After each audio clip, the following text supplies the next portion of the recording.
प्रविश्य मम वाचमां प्रसुतां सञ्जीवयत्यखिल शक्तिधर सुदाम्नाम् अन्यांश्चास्तचरणश्रवणत्वगादीन् प्राणान् नमो भगवती पुरुषाय तुभ्यम्। परब्रह्मेचा बोध प्रत्यक्ष दावी तयाची टीका वाचिता ज्ञानदेवी अति मुडते अनिले ब्रह्म भावा नमस्कार माझा तया ज्ञानदेवा तयांचे किलिया स्मरण होय सकळ विद्यांचे अधिकरण तेच वंदू श्रीचरण श्री गुरूंचे ते नमस्कारून आता साठविला हरी जिही हृदय मंदिरी त्यांची सरली येरझार झाला सफल व्यापार। सेवेकरता निवडलेला अभंग महान भगवत भक्त विश्वसंत अनंत कृपामूर्ती थोड़ा कमी करा। देवमान्य संत मान्य आणि विद्वत मान्य श्रीमंत संत श्रीमंत श्री जगद्गुरु तुकोबर आहे यांचा चार चरणाचा अतिशय महत्वाचा चिंतनीय अभंग असून या अभंगाच्या द्वारा जगद्गुरु तुकोबर आहे जन्म मरण रूपी रझार कोणाची संपली आणि कोणत्या साधनेने संपली ते सांगतात। विठ्ठल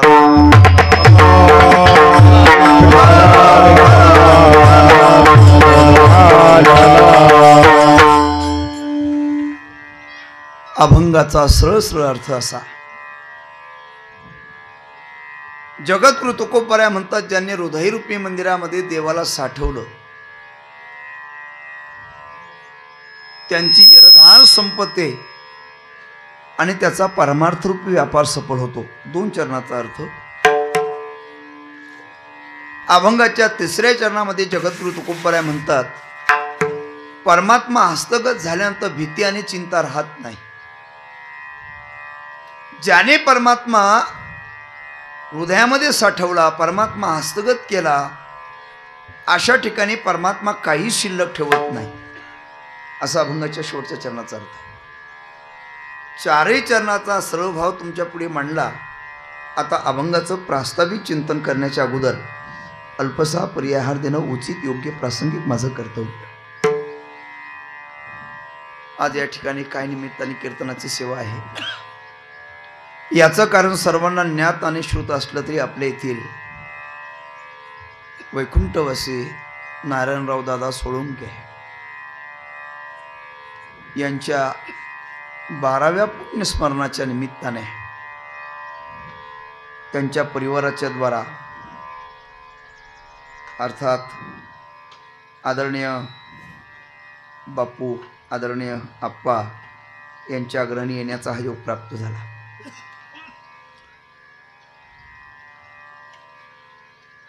पुण्यस्मरणाला आज एक तपपूर्ती पूर्ण होते आहे 12 वर्ष पूर्ण होत आहेत। आज वैकुंठवासी नारायणदादांचं पुण्यस्मरण आहे त्या निमित्ताने आपण सर्वजण एकत्रित आलो आहोत। आपल्या सर्वांच्या साक्षीने भगवंताच्या चरणी सेवा समर्पित करण्याचा प्रयत्न करणार आहोत। सर्वजण टाळी वाजवून भजन करा आणि एकाग्रतेने अभंगाचं चिंतन श्रवण करा।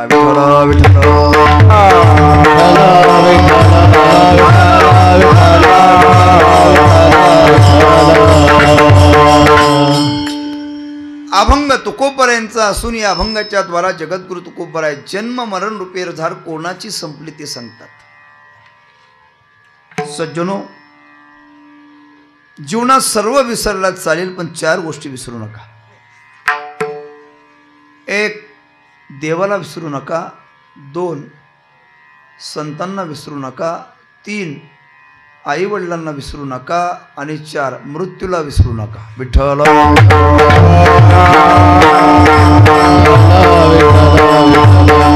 1 देवाला विसरू नये का देवाचे मोठे उपकार आहेत। तुम्ही म्हणाल काय उपकार आहेत बरं का बापू देवाचे सर्वात मोठे हेच उपकार आहेत की भगवंताने कोरोनाच्या दुसऱ्या तिसऱ्या लाठीतून आपल्याला वाचवलं हे सर्वात मोठे देवाचे उपकार आहेत।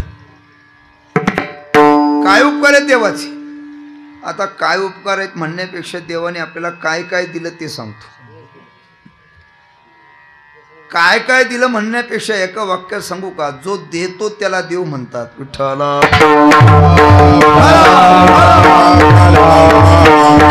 काय काय दिलं? देह दिला एक, इंद्रिय दिली, जीव दिला 3, आणि जेवणही परमात्माच देतो. पहिला मुद्दा, परमात्म्याने देह दिला. देह देवे दिला देह भजना गोमटा. देवे दिला देह भजना गोमटा.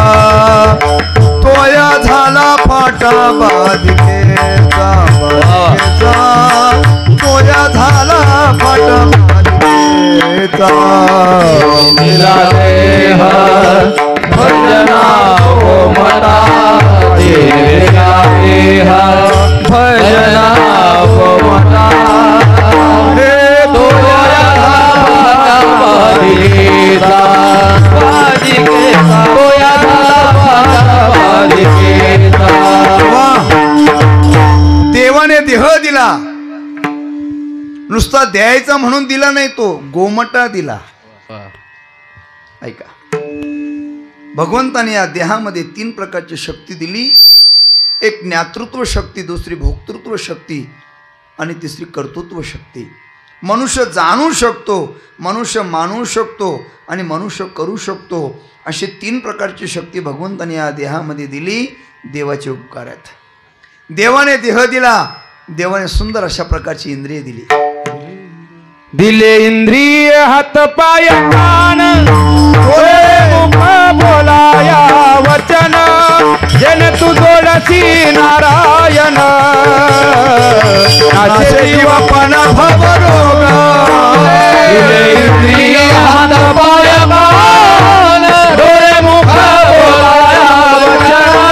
जन तू जोडसी नारायण. नाचे जीवपण इंद्रिय दिली, याचा जीव सुद्धा त्यानेच दिला. जेने हा जीव दिला दान. जेने हा जीव दिला दान. दयाचे करीन चिंतन. दयाचे करीन चिंतन. जग जीवन नारायण. जग जीवन नारायण. गायन गुण तयाचे. गायन गुण तयाचे. दोया भीवर जाती. दोया भीवर जाती. गायन गुण तयाचे. गायन गुण तयाचे. दोया भीवर जाती. दोया भीवर जाती. देह दिला, इंद्रिय दिली, जीव दिला.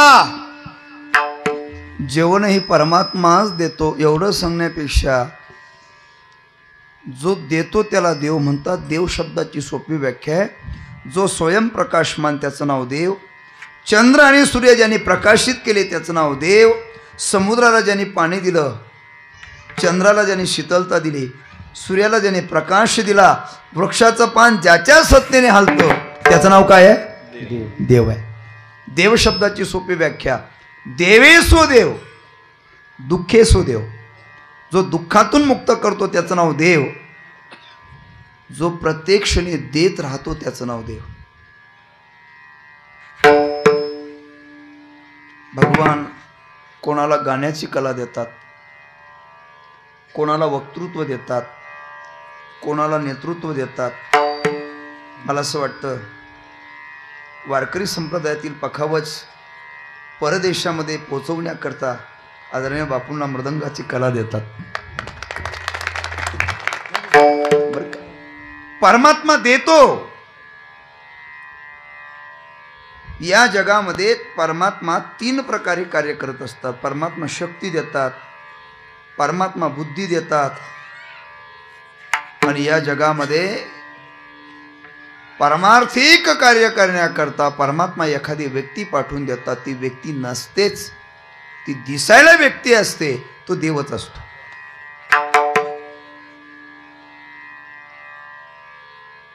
एक महत्वाचं वाक्य सांगायचे, लक्षपूर्वक ऐका.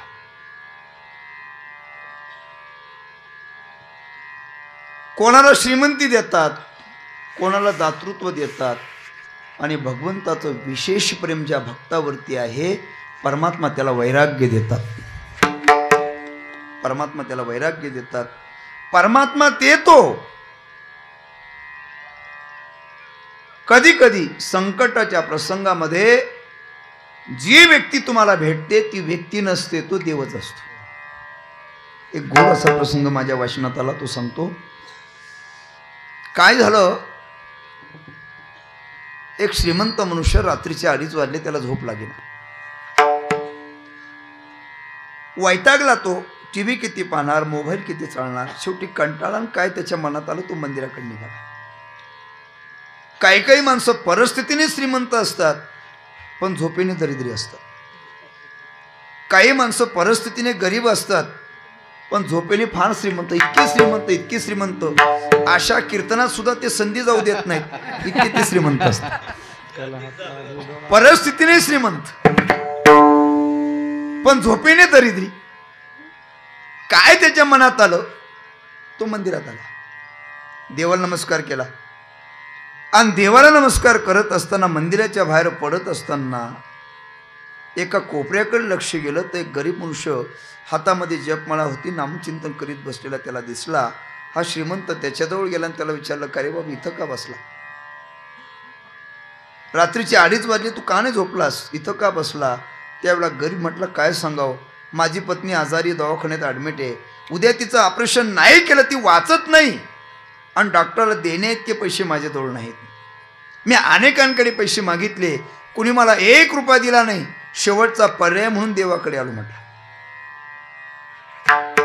हे ज्यावेळेला श्रीमंताने ऐकलं, खिशामध्ये हात घातला आणि होती तेवढी पैसे गरीबाच्या हाती दिली. पुढे ऐका, फार सुंदर आहे. आणि सांगितलं, हे पैसे घे, दवाखान्यात डॉक्टरला पैसे दे, पण एक काम कर, तुझा माझा परिचय नाही, तू आणखी पैसे माग, आणखी मी तुला देईल, पण तुझा माझा परिचय नाही, हा माझा पत्ता घे, त्याच्यावर माझा मोबाईल नंबर आहे. असं ज्यावेळेला श्रीमंताने सांगितलं, त्यावेळेला गरिबाने उत्तर दिले, ते ऐकण्यासारखं आहे. गरीब म्हटलं, बाबा मला तुझा पत्ता नको आहे, माझ्याकडे त्याचा पत्ता आहे की ज्याने तुला 2:30 वाजता मंदिरात पैसे घेऊन पाठवले. त्याचं नाव देव आहे बरं का. म्हणून देवाला विसरायचं नाही. आणि विसरलो तर विसरली तया थोर झाली हानी, विसरली तया थोर झाली हानी.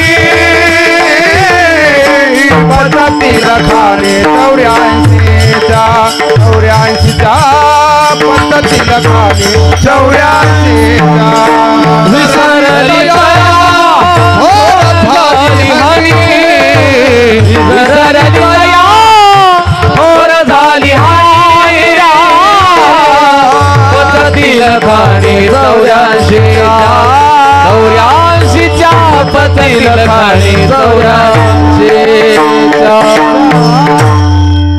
एक देवाला विसरायचं नाही, 2 तिथून मी तुम्हाला देवाचे स्वरूप सांगतो, संतांना विसरायचं नाही. कोण संत आहेत? भगवान म्हणले संत. देवाचं प्रत्यक्ष स्वरूप सांगतो. गोमाता देवाचं स्वरूप आहे, बालक देवाचं स्वरूप आहे, हिमालय देवाचं स्वरूप आहे, अतिथी देवाचं स्वरूप आहे, आई वडील देवाचं स्वरूप आहे, गंगा देवाचं स्वरूप आहे. भगवान म्हणले संत माझं निज स्वरूप आहे. संतांना विसरायचं नाही. का? जगत में इतना पाप है अंदाज से बाहर चला, साधू संतों का ही पुण्य है आज तक जगना हला. आज जगामध्ये जेवढ्याच काही चांगल्या गोष्टी पाहायला मिळतात त्या केवळ संतांमुळे. विस्तार करत नाही. संतांना विसरायचं नाही, कारण संतांच्या जीवनामध्ये महत्त्वाचे 3 प्रकारचे कार्य आहेत. संत जागवतात, संत शिकवतात आणि संत सांभाळतात. मज निरंतर जागवतात. संत संतांना जागवतात, संत संसारिकांना जागवतात, नवे नवे संत देवाला देखील जागवतात. संतांचं कार्य आहे. बस संत जागवतात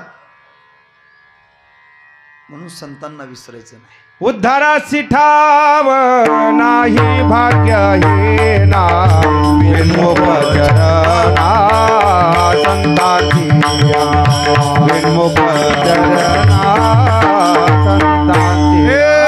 उद्धारासी ठाव नाही भाग्य हे ना विनमुख चरणा संतांची विनमुख चरणा.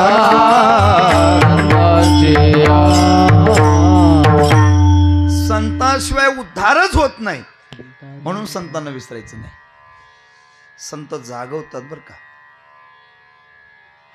जगवितो त्याला देव म्हणतात, जगत असतो त्याला जीव म्हणतात, आणि जागवतात त्यांना संत म्हणतात. निजलिया जागविती निज पुरावोनी देती निज पुरावोनी देती निज पुरावोनी निजलिया जागविती निज पुरावोनी देती निज पुरावोनी देती निज पुरावोनी देती. तिसरा मुद्दा, आई वडिलांना विसरायचं नाही. का? आई वडील हे प्रत्यक्ष देवाचं स्वरूप आहे. तुका म्हणे माय बापी.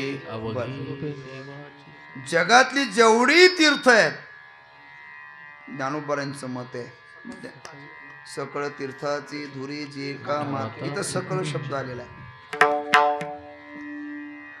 मला वाटतं जगातले सर्व तीर्थ एकत्रित येण्याचे काही ठिकाण सांगितले संतांनी. पहिल्या ठिकाणी समुद्र, की जगातले सर्व तीर्थ तिथे येतात. का? तीर्थे जे त्रिभुवनी ते घडते समुद्र बागाहानी. एक समुद्र आहे. दुसरं एक तीर्थ आहे पंढरपूर आहे. मला वाटतं पंढरपूर गेल्यानंतर नुसती चंद्रभागा डोळ्याने बघितली तरी जगातले सर्व अवघीच तीर्थे घडती एक वेळा चंद्रभागा डोळा देखिलिया चंद्रभागा डोळा देखिलिया. अवघीच तीर्थे घडती एक वेळा चंद्रभागा डोळा देखिलिया चंद्रभागा डोळा देखिलिया. तीर्थे माध्यान्ह काळी येती पुंडलिका जवळी. बस पंढरपूर आहे बरं. जगातली सर्व तीर्थ तिथे येतात. तीर्थे तया ठाया तीर्थे तया ठाया तीर्थे दया ठाया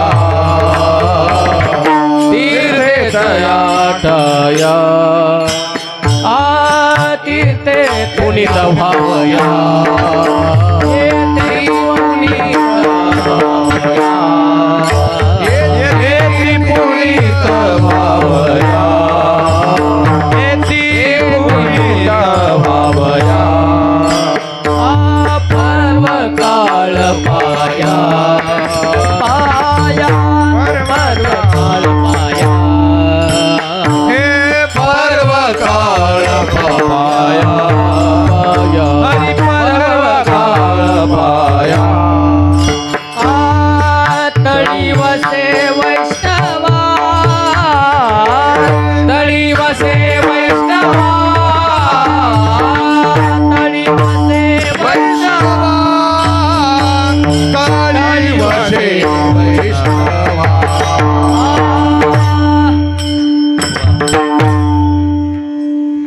समुद्र पंढरपूर दोन तीर्थ. एक तिसरं एक तीर्थ आहे की जगातले सर्व तीर्थ ज्यांच्या चरणाजवळ आहेत ते सद्गुरू निवृत्तीनाथ महाराज आहेत. सकळ ही तीर्थे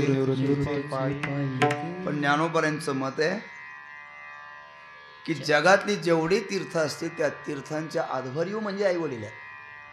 सकळ तीर्थाची धुरी जी का माता पितरी म्हणून त्यांची सेवा करावी, त्यांना दुखू नये. साक्षात देवाचं स्वरूप आहे. जुनामध्ये दोघही तीर्थस्वरूप आहेत, दोघही देव आहेत. मातृदेवो भव पितृदेवो भव एवढं सांगण्यापेक्षा एका वाक्यात सांगतो. देवाच्या दर्शनाने आई वडील भेटतात का नाही सांगता येत नाही. देवाच्या पूजनाने आई वडील भेटतात का नाही सांगता येत नाही. पण आई वडिलांच्या पूजनाने देवाचं दर्शन करता येतं, हे सांगणारा वारकरी संप्रदाय. पितृसेवा पुण्य लाथला निधान ब्रह्म सनातन ब्रह्म सनातन अंग पितृसेवा पुण्य लाधला निधान ब्रह्म सनातन अंग ब्रह्म सनातन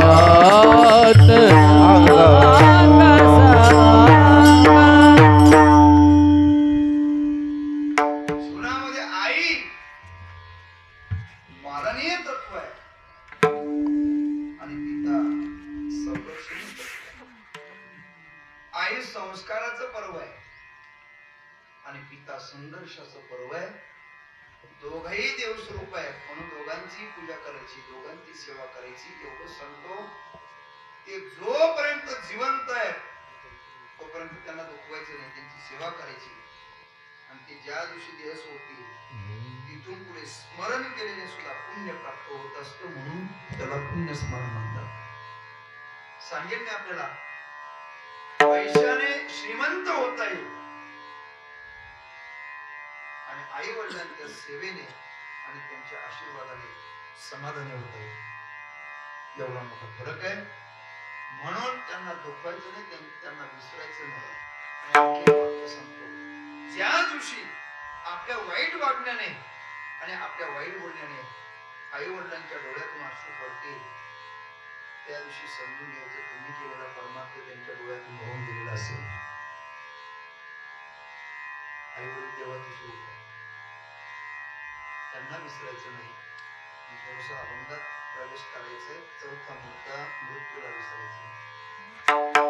काही विसरली मरण बापुडी काही विसरली मरण बापुडी काही विसारली मरण बापुडी काही विसारली मरण बापुडी काही विसरली मरण बापुडी काही विसरली मरण बापुडी काही विसारली मरण बापुडी काही विसारली मरण बापुडी कोण यासी गोडी लागलीशी कोण यासी गोडी लागली काय यासी गोडी लागली काय यासी गोडी लागली तो बात को याद कर जो चाहे कल्याण नारे नहीं का मौत को तुझे श्री भगवा. मरण विसरायचं नाही.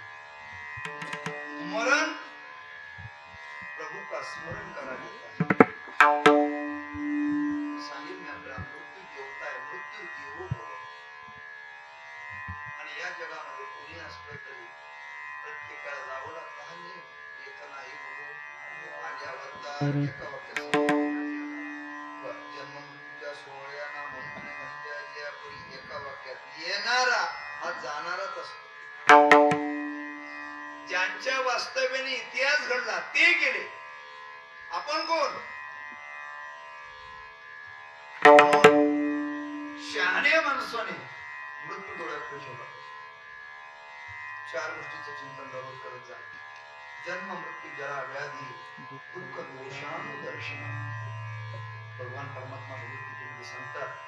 आणि सांगेल माणसं म्हणतात मरण आलं, मरण येत नसतं, आपण मरणापर्यंत पोहोचत असतो. जन्माला आल्यानंतर मृत्यू ठरत नसतो.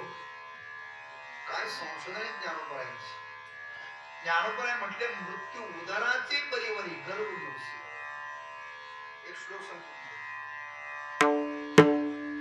जन्माला आल्यानंतर मृत्यू ठरत नाही मग तुम्ही आपण आईच्या गर्भामध्ये असतानाच काही गोष्टी ठरतात त्यापैकी मृत्यू आयुर वित्तंच कर्मंच विद्या धनमेवच पंचते सूर्यंते गर्भस्थाना शास्त्रकार सांगतात 5 गोष्टी आईच्या गर्भामध्ये ठरतात त्यापैकी पहिली गोष्ट आयुष्य ठरलेलं आहे वित्तंच पैसा ठरलेला आहे आयुर्विद्यंच कर्मंच 3 विद्या 4 निधन म्हणजे मृत्यू ठरलेला आहे प्रत्येकाला जायचंय पण एक वाक्य लक्षात असू द्या मृत्यू म्हणजे काय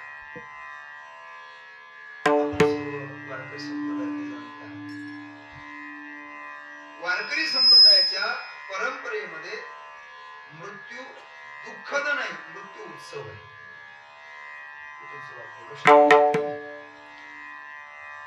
इथून सुरुवात करू का भगवद्गीता सांगते की या जगात तुम्ही मरतच नैनम चंदन्ति शस्त्राणि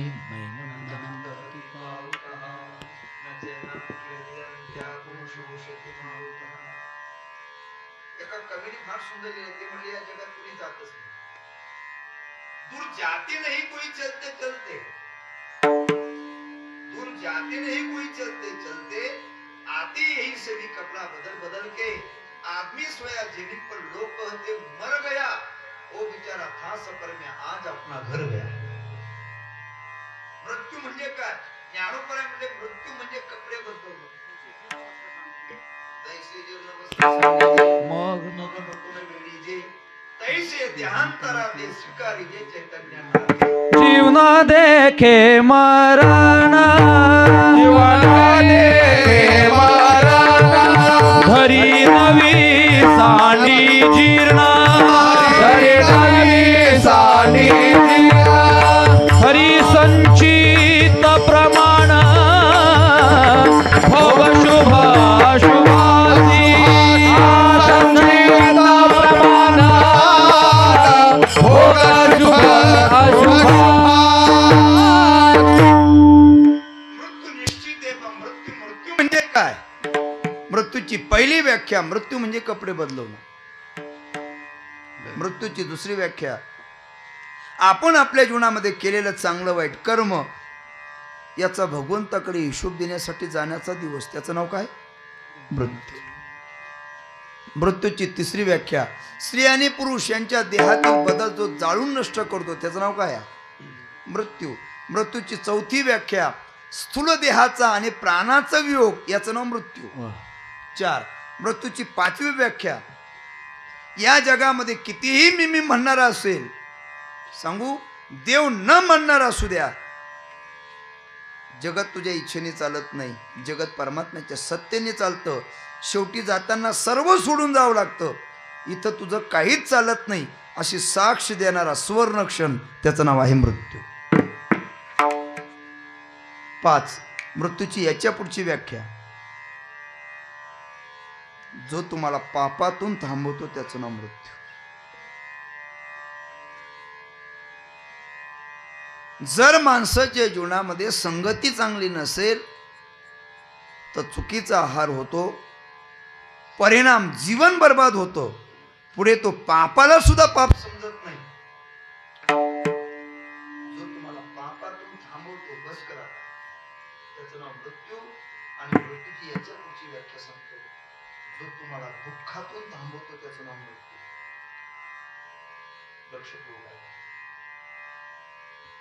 जो जुनं घेतो आणि ताजं तवानं मिळून देण्याची संधी निर्माण करून देतो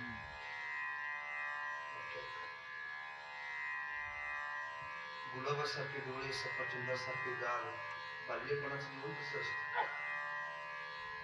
आणि म्हातारपणाचं जीवन कसं असतं म्हातारपणामध्ये स्वतःला स्वतःकडे पाहू वाटत नाही तो जीर्ण झालेलं शरीर काढून घेतो आणि पुन्हा ताजं तवाना मिळवून देण्याची संधी निर्माण करून देतो त्याचं नाव आहे मृत्यू आणि मला या प्रसंगी व्याख्या करतो सांगायचे की ज्या अवस्थेमध्ये केवळ दुःखच असतं त्याचं नाव म्हातारपण